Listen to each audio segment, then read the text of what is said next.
Hey guys, welcome back to the channel. Today in this video we're going to be taking a look at how to make gathers. As easy as you might think this tutorial is, there are some people out there who might not really understand how to make gathers. So if you're interested in seeing it, definitely keep on watching this video, click on the subscribe button, and let's go straight into it. So the first thing I'm doing right here is making sure that the part I want to make gathers from is straight. So I just trimmed off the excess on that end here, and the next thing I'm going to go over to do is to take this piece to the sewing machine, and I'm going to make 2 stitches.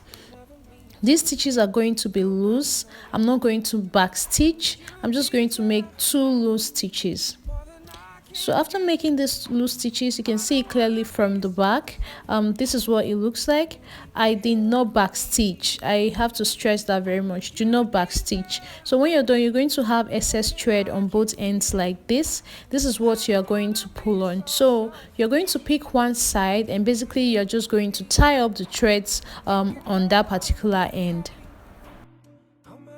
So when you're on the sewing machine, don't forget to put the regulator to the place where it's going to give you really loose stitches. You don't need tight stitches for gathers. You need really loose stitches so that you can pull on them. And if you're wondering why I made 2 lines instead of 1, it's better to make 2 lines because then you can have symmetry, because when you're stitching on the fabric, when you're attaching the gathers to the fabric, you're just going to sew in between the 2 threads.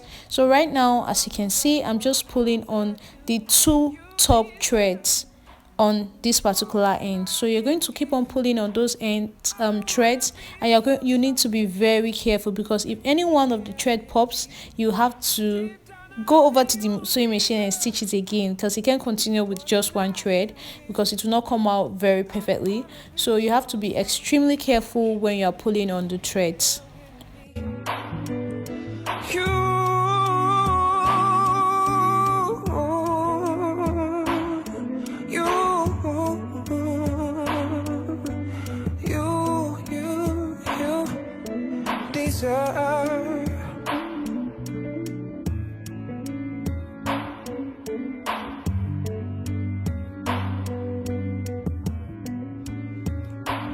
I've been told that love is about sacrifices. I didn't know that the time will come for mine. Oh, it hurts so bad. Now I got to let you go.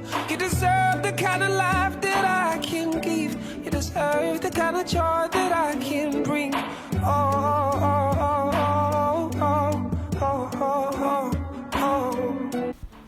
So guys, because I already tied up the other ends of the thread, I'm not scared of the threads pulling out. So you can just effortlessly pull your other threads all the way to the end without it pulling out through the other end. So right now I'm just going to cut off all this other excess hair. The material I'm using is actually frayed, so I'm just going to cut this off.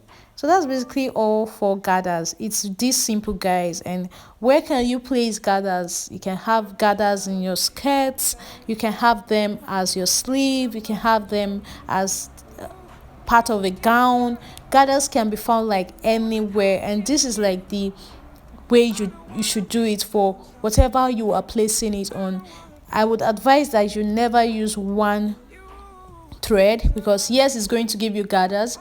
It's not going to be as organized as it will be when you use 2 threads, because when you use 1, you might not be able to pull the gathers well enough for them to all be the same size. If you use 1 thread, you might have some gathers full at one edge, and on the other edge is not so full. So that's why I would advise that you use 2 threads when you're making gathers. So let me know what you think about this tutorial in the comment section. It's a very easy one and a very simple one, and I really hope that you find it helpful. Thank you so much for watching the video. Let me know what you think about it in the comment section, and if you're not subscribed, please click on the subscribe button. I will see you guys in the next one. Bye.